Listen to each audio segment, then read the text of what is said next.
Hello, you're listening to a bonus episode of Popcorn Podcast with Leigh and Tim, where we cover off horror film Sissy.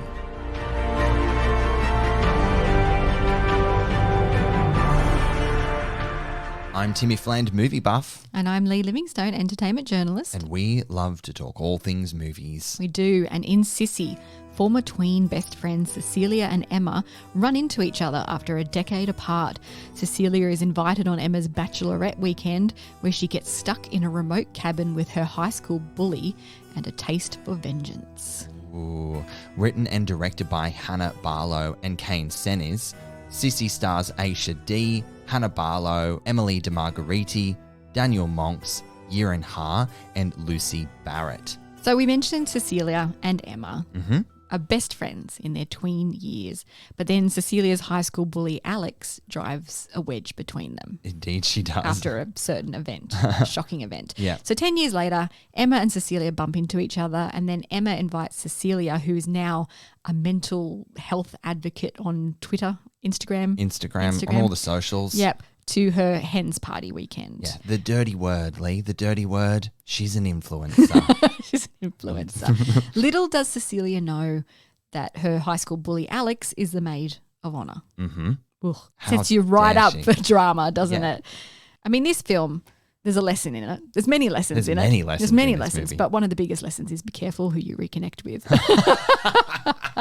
Yeah, watch out if you bump into an old bestie 10 years later in a local chemist. Yeah. Just watch your back. Overall, this is a really exciting Australian horror film, and I Yes. always get really excited when an Australian film is done well, and especially an Australian horror. And it's been launched on the world stage at South by Southwest, Yes. where it was met with critical acclaim. Yep. People love it, and deservedly so. Yeah. I'm just really proud. Oh, yeah, You know, me like- too. Go Aussie film. Oh, yeah, and we've waited so long for this film to hit cinemas in this market because when was South by Southwest? March or April? yeah. That's a long time. That's a long trail on the festival circuit for the creative team. So Yeah. we're now in the Halloween season. It's awesome that it's almost here. I love the genre mashing of this movie. Horror Yes. and satire and social commentary. You said there's many lessons to learn from this movie. Yes. I mean, they are countless and they're challenging, confronting, but very funny at the same time. I wonder if it's lessons or it just poses some really big questions. Like it skewers our engagement in social media and our complicitness in Yes. participating in this kind of culture that's quite toxic when you think about it. Addiction to social media. Yes. The hits of dopamine that you get, the obsession, the Instagram versus reality of how you present your identity from an online sphere Yeah. and holding that as your truth, Yeah. to how other people perceive you and see Yes. you. But then the juxtaposition is to the reality part. Yeah. Who are you really? How do you Yes. really live? And are you happy? And what lengths will you go to protect that image? Yes. The limit does not exist. It does not exist, exactly. Not in Sissy anyway, that's for Yeah. sure. I don't think any of the characters in this film are supposed to be empathetic, are they? Right. No. They're all quite unlikable. Yes, they're all in their own way insufferable and selfish. Yes, and especially Cecilia's high school bully, Alex. She really gives her a hard time on this weekend, which sets her off on this triggered spiral. Yes. Do you know, one thing I will say though, I was missing more scenes between Alex and Sissy. Right. You think they needed to develop that out a little I think more? they needed to really hit home the dynamics between them. I mean, we saw some bullying scenes, some flashbacks, and also, some uncomfortable moments between them, but there weren't that many. And I wanted it to be built up a lot more. It might have made, well, maybe they didn't because it might have made Sissy too empathetic. Right. Do you think? Because I guess, okay, let me say this. Maybe they didn't want to have any more scenes between Cecilia and Alex because then it might have led to the characters seeing eye to eye and working through their differences. You think? Because I think it worked because this movie highlighted just the ridiculousness of things that you do as kids. You're now an adult, you can move on.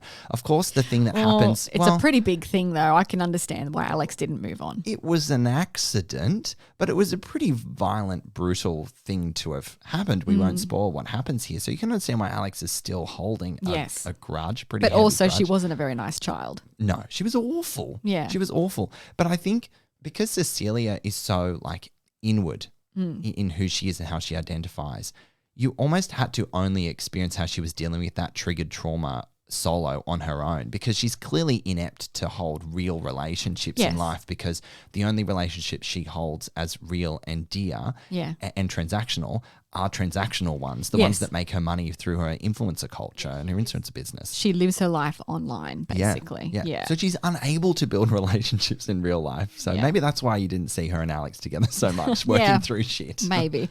And then the film overall ends on a really provocative, truly terrifying note.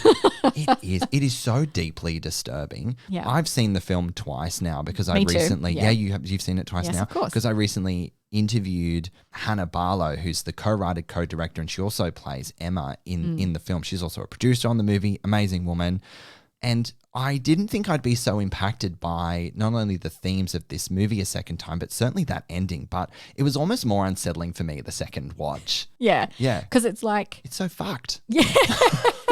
And it's also like, nothing changed. Nothing changed. And I think that's what Hannah Barlow had said in the production notes, or maybe it was in your interview, that it was a Trojan horse of horror. Yes. That it's not just the obvious gore and the scary things that happened. Which are all fun. It's the real life big questions and shining a spotlight on these really uncomfortable truths and just slipping that into the story so you kind of go, oh, I don't like this. You know why it's so unsettling and why we don't like it is because satire is just a nasty, nasty thing, because it makes you look in the fucking mirror. It does. It makes you look inward about your own life and how the world is working around you. And this is like, obviously, nothing is really happening in the real world as what happens in Sissy. It's a horror. Well, you don't know. I don't know. You don't Who know. knows what reality is when it comes to influencers? Watch out for the Netflix documentary series on it. But it's terrifying because it's what is playing out in some way in real life, and you have to sit back and kind of contemplate the Trojan horse. I did love this film. One thing I do want to bring up is I felt like scenes went on a touch too long for me in some places. So maybe some tighter editing would have brought the pace up in certain places. Would you agree? Oh, look, that's not a criticism that I have. I can see where it could have been neated up a bit, tightened up here and there, but I quite liked the pacing of the film and certainly the editing choices that they made, which we can talk about now if you like. Yeah, I mean, I also want to point out that it's an extremely fast turnaround on this film. There was Insane. 5 weeks of filming. 5-week filming, 2 weeks pre-production or something ridiculous. And I wonder what post-production was, probably just the same. Yeah, and it was filmed in the peak of COVID, filmed in Canberra of Australia, which is our capital. So when you add in low budget, it's early on in these filmmakers' careers, the time that they had to put it together and the product that they have come out with is really bloody good. It's really good. And you said you were proud of this movie I and the am. fact that it exists. I mean, I'm just so proud. listing off all those things that they were up against Yeah. as filmmakers, as creatives. Boom. And what they've come out with as a final product is no mean feat. It's really, really well done. Indeed. Let's talk about the characters. Aisha D is a superstar. Yes. There's no doubt about it. She's equal parts vulnerable and sweet as Cecilia, but also sinister and intense. Intense is a great word to describe Sissy, because on a surface level you think she is wrapped up in cotton wool, candy floss, fairy bread, but she's really not. She's quite sinister and deeply troubled and, of course, traumatized underneath it all. And I don't know, I haven't seen Aisha D in much else, but the voice that she uses when she's doing her videos on Instagram, it's just like hits the nail on the head, I think. It really does. Oh, gosh. You know what? I mentioned influencers as like a dirty word because, I just have this thing and my friends do as well. There's just something about influencers and influencer culture I just can't fucking stand. It's more the wellness stuff that bugs me because they're unqualified. They're unqualified. She's a mental health advocate about how you deal through anxiety and trauma and all those sorts of things, but she doesn't have her own shit together. The juxtaposition between the character of Cecilia online, sincerely Cecilia as she calls herself on her handle or whatever, and how she presents in real life, the juxtaposition between the colours, all that sort of aesthetic, and then her drab, boring, unorganized world, dark and dull. So it's quite sad. It's very sad, but it's a sad reality. The opening of the film is especially sad. Yes. Like sad and impactful. It really gives you a sense of who she is immediately. I mean, at first you want to give Cecilia a hug, but you don't really feel that way for much longer. But I certainly did want to, I don't know, I wanted to help her at first. And the journey that Aisha D takes you on with the character of Sissy is something pretty exceptional. It is. And she actually read for someone else. I think you heard that in your interview with Hannah. Yes. But she felt a connection to Sissy, and it was absolutely the right choice to cast her 100%. as this person who is seeking approval online, as is so prevalent these days everywhere. Yeah, and as you said, she's got confidence issues, and she finds her confidence eventually in some pretty shocking ways. I liked how throughout the life of the movie, she's clearly struggling in the real world, but she returns to the world of social media to like stabilize her and comfort her. It's her escape. Yes. Her escape isn't real, but it's so true of how we live our lives. I know you're quite good on social media. You have that separation. I'm addicted to social media. There it is. Give me that dopamine, but it's concerning. I'm on it quite a lot, but I don't put myself on it quite a lot. Yeah. And I admire that about you, and far out, I wish I had the foresight to do that. But anyway. It's a hard line This isn't a therapy session. It's a hard line to draw though, and I don't know if it's a generational thing, but I think a younger generation just really isn't aware of the impacts of it as much, and what they put online is out there forever. Because it's also all they've known. Yes. I mean, at our ages, we have seen the rise of social media. Yes. It wasn't there when we were kids. It was barely there when, I think Instagram started when I was in university or something. So I was in Facebook my early 20s. was 2007. Yeah. So we've kind of connected to this in a different way. I don't know if that makes us a little more sensitive to what it's doing rather than kids that it's all they've known and they don't know anything else. Definitely a bit more wary. Yeah. And that's something that bugs me. Going down a completely different road. That's something that completely bugs me, that people don't have consideration of how other people feel about social media, like filming things and putting things online without permission and all that kind of stuff. And also being a journalist, that's something I'm very, very aware of, is that you can't just film people and put it online. Without their consent, without their consideration. Yeah, I don't know. Anyway, that's a whole different conversation. Part 2, Sissy review. Let's go back to the characters. As I said, nobody is likable in this film. Everyone is both villain and victim. You have to even wonder about Emma's choices sometimes, because she's not really villain in the traditional sense, but you have to wonder about her motivations for inviting Cecilia along when there is such an awful history, an obvious history between her and Alex. Do you think she's just forgotten about it? I don't know. But isn't so in tune with the fact of how other people might feel to be put in situations where there's that lack of communication? Because Alex, the bully, the school bully, didn't know Cecilia was going to be there. No, and I'm pretty sure that Alex wouldn't have just never mentioned it again since they were kids. I'm pretty sure it would have come up in conversation quite a few times. It's clear Cecilia is still dealing with that childhood trauma. So, of course, Alex would be. Alex would, and she's fucking a bit of bitch about it, man, and rightfully so. I mean, what happens to her is pretty shocking. Yeah. But it doesn't take long for her to resurface that experience of herself. Like, it's just been sitting on the surface level for all these years, not like being unearthed. Yeah, so maybe Emma's just quite self-involved. And like unaware. she's a little daft, I think, at times. But also, I might wrap that up in something nicer. She sees the good in people. You Emma. think? Yeah. Okay. I think she does. Oh, okay. Well, maybe Emma's a little bit likable. All right, that's fine. And then you've got this toxic friendship group. Jamie, played by Daniel Monks. It is toxic, isn't it? It is really toxic. Yeah. And Tracy, played by Yeren Ha. They're like the bitchy, wicked sisters, aren't they? That's a good way of putting it. Yeah. Even though they're not very nice people, I really liked the dynamic between all those friends. Yeah. You know, them sitting down watching Love Paradise or Paradise Lost or whatever it's called, you know, the play on Love Island. They lean into this just vacuous world of reality TV, which has just completely changed how we, just like social media, how we see ourselves in the world. But also that's mostly what their friendship is based on, is social media standing this Love Island parody. They don't actually interact with each other all that well. That's such a good point. They're more interested in that fake relationships and things that are playing out on the idiot box than they are looking about what's going on around them within the dynamics of their own group and the scenario that's playing out at this bachelor party that's deeply toxic and unsafe in more ways than one. Yes.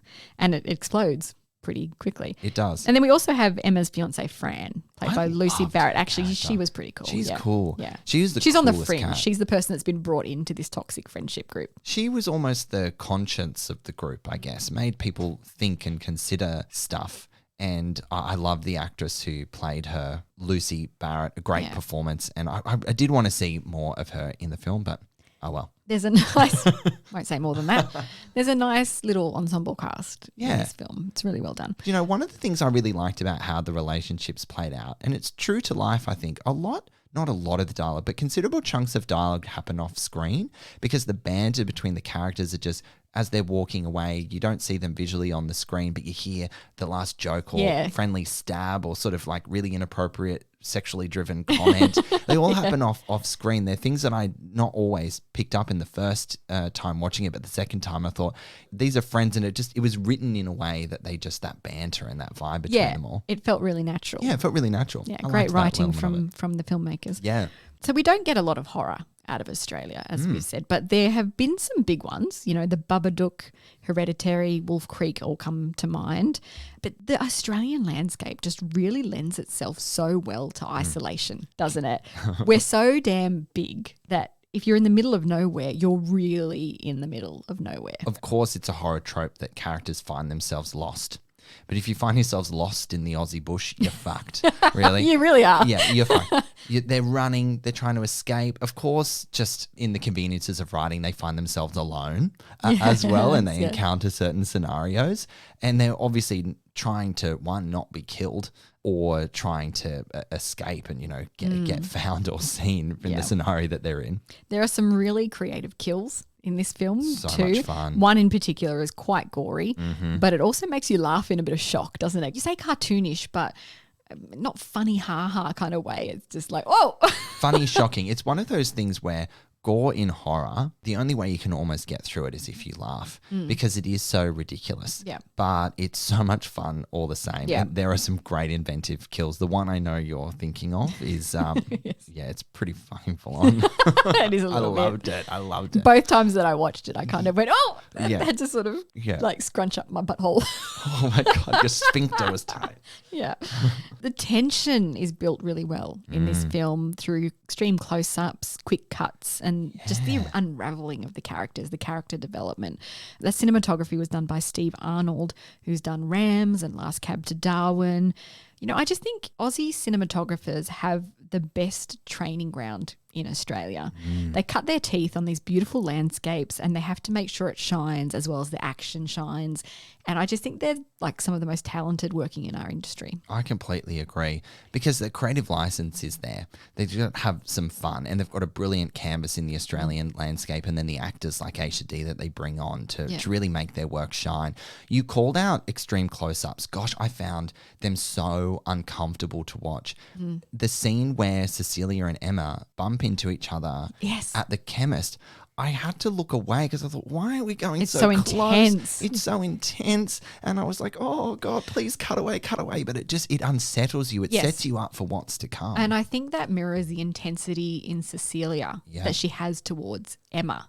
And Emma's just really kind and like, oh, it's so great to see you. But Cecilia's like, hello, I'm in your face. I'm so happy to see you. Oh God. But it also highlights the sort of social anxiety that you might have when you haven't seen someone for so long. And they're in your space. And all this stuff floods back about how you used to be best friends. I mean, Cecilia and Emma used to make these really cute home videos and dance and sing and all this sort of stuff. It was really gorgeous. And then you're seeing them as adults and you're really close on them and the intensity. And it's it's like, oh gosh, can we please move on from this? But it works. It makes a pretty big impact. It really does work. Speaking of the dancing and singing, the use of the song Sister by Sister to Sister took me back. I haven't been able to get this song out of my head. It's such a classic. It really gets you pumped and it takes you back to this nostalgic time. I mean, I'm dating myself here, but I was in my late teens when that came out in 2000. But it's so catchy. It was like, they were like a 2-hit wonder, I think. But a 2-hit wonder. they had 2, I think. Okay. But it's just such a fun song and it takes you back to this innocent time where, me as a girl, me and my friends used to horse around, listen to music, make funny videos, have a good time together. It really takes you back. It does. And just the use of that song in how it shows up and presents something differently throughout the movie. Obviously, it means one thing at the beginning, but when it shows up again in the end credit, it is so uncomfortable that it's there. Yes. But I was like, that is a genius way to like, okay, the movie is ended, credits start rolling, and Sister starts playing. This like bubblegum pop song. Yeah. It's like, am I meant to be bopping along to this absolute banger or be just unsettled to the core? Hannah Barlow, what are you doing to us? You are messing with us. Love it. With us in all the right ways. I bloody love it. Overall, the score has a very Disney-esque feel to it, I read exactly the same thing. It feels like you're walking through a Disney theme park sometimes. Yes, it does. And I've heard it described as a psycho Disney slasher, which I think is so apt. You know, that orchestral kind of music that's through it. It felt like I was watching Snow White. Like Aisha D was like Snow White, but like a really unhinged Snow White. Do you know what? An unhinged Snow White. You know what? That is an angle here. That is an angle. My husband does not, Josh. He does not watch horrors. He can't. I wonder though if I can hook him in to watch this movie with me, because there are moments where it sounds like you're walking through a Disney theme park, Josh. Come with me on this journey. I think he'd fucking kill me. He loves Disney though. He does. He's just been in Hong Kong Disneyland actually with my sister and the family. So jelly. Right, he's had his Disney fix. Can I just talk about the music in a way? The juxtaposition with that sort of happy-go-lucky vibe, that sound, that score, then it can be incredibly ominous and foreshadowing the next. Like, it's so different in how the score comes and goes in this movie. And that's why when Sister shows up in the credits, it's like, oh, how am I meant to feel? It just really messes with you. It really does mess with you. Shall we wrap up our review of Sissy? Yeah, let's give it a go. Sissy is a bloody, twisted fun ride. I loved this film. Yeah. I loved how it balanced the horror tropes we all know and love against a satirical and terrifying look at our society and the toxicity of social media and influencer culture that has us all by the neck. Brilliant performances by the cast, especially Aisha D, paired with a unique visual style, elevate this wacky story to become a deeply disturbing but very entertaining slasher. I'm going to rate Sissy 4 popcorn kernels. Well, Sissy is a sparkly and sinister horror from the filmmakers that sets the bar high for the genre. It's impressive so early in their career. It's a grisly social satire that cleverly twists the traditional slasher in a topical way that targets our obsession with social media and the moral ambiguities that come with it. I'm giving Sissy 4 popcorn kernels out of 5 too. Beautiful wrap up. Well, Sissy is in Australian cinemas from November 3 with Halloween sneak previews from October 27. And that's it for another bonus episode of Popcorn Podcast. As always, friends, thank you so much for listening. We'll catch you next time. That sounded really sinister. Thank you for listening. We'll catch you next time. Oh. My sister.